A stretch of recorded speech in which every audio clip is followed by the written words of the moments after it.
Ghul finally meets his adopted son, the lost son of Krypton. And honestly, the end will shock you. Welcome to my YouTube channel, and this is the Absolute Superman. If you're new here, hit the subscribe button, and if you're trying to catch up, go check out the playlist for the Absolute Superman. Now, let us begin, because our story doesn't start out in the skies. It starts out in the minds of Krypton. This is the Absolute Universe. Maybe you haven't got the memo, but the L's are no longer on top. They are not a science family, nah. These guys were miners. They were the underclass. That meant they were expendable because often, every time they were in the mines, they were encroaching on someone else's territory, a creature's territory, and these creatures were merciless. No one, absolutely no one was allowed to be in their domain without paying a price in life or flesh. What were these creatures, you may ask? Well, they were magmos, spitting pure acid to get through the ground. They were vicious. Jor-El knew what the outcome was. He knew he had to protect his men, his clan, his family. So he made a choice. Fight. Drone, give me the lava guns. They gave it to him and he killed as much as possible, as many as possible, all to protect. Fast forward to the future, his son was about to make the exact same choice, except not really. All this takes place in Greenland, a base for the Lazarus Corporation. Now they got informed that someone was about to attack. They stayed vigilant, but how could you see what demanded you not see? How could you see a Superman? He struck like something supernatural. The planes just started catching fire. They returned fire, of course, but this was a Superman. There was no answer, just death. They were here for one thing and one thing only. His friend, Jimmy, who for some reason in the last issue was captured by the Peacemakers, the soldiers of the Lazarus Corporation. And these guys, well, they kill, straight up. Over the comms, they could all hear it. He's here. Agent Lois, take Jimmy and go hide. This was the opportunity. Even Jimmy looked at Lois. Miss Lois, maybe you should let me go before he rips out this mountain. Man, you don't got that type of clout, but still, it was a good offer. She said, nope, shut up before you get us both fucking killed. Now, if you're wondering who she was scared of, well, Ra's al Ghul, the leader of the Lazarus Corporation, the literal owner of this part of the world, and he was overjoyed. My son is here. Yes, my lord. I figured out why he's so strong. His journey to Earth has revealed a lot, particularly the effect of our son on his kind.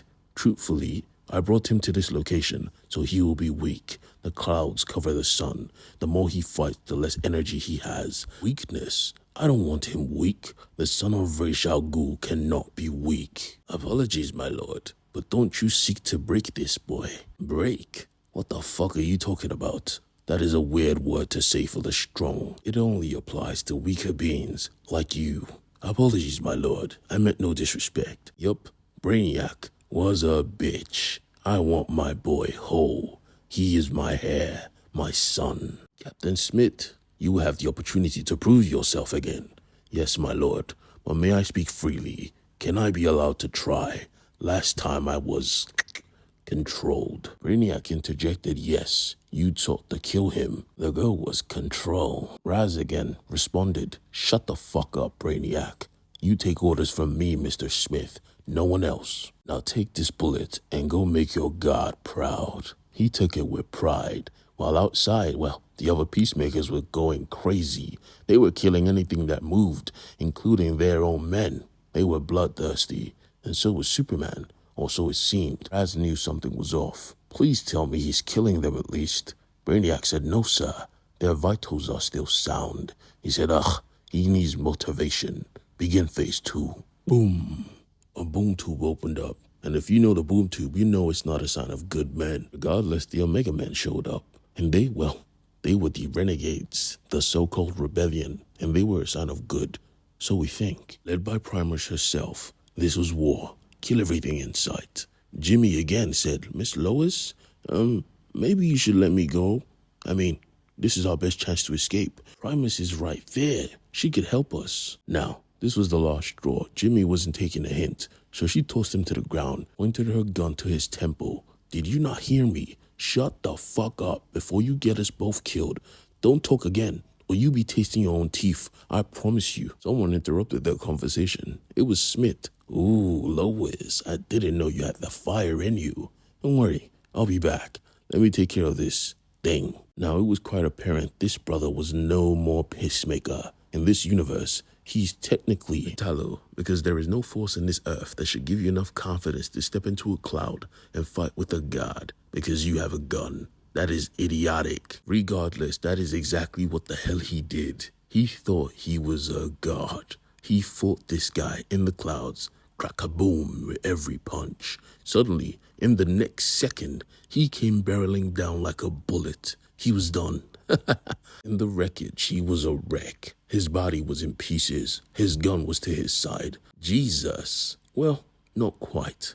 Kal-El. Because as he looked to the sky, there he was, looking at him in disappointment. He was actually contemplating to roast this guy in seconds. Does he deserve this type of death? Thinking back to his conversation with his father. You killed them all? Jesus, Dad? He said, yeah, I did. I mean, I wasn't proud of it, but it's what I had to do. His son looked at him, yeah, I know you did. You had to save your people, right? His father looked at him like, no.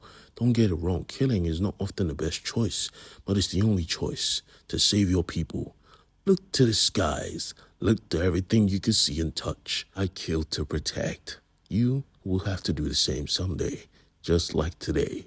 He was about to kill to protect, and Primus was there screaming, end him. He's a murderer. And honestly, he felt the same. He killed 20 plus innocent people. He deserved to die.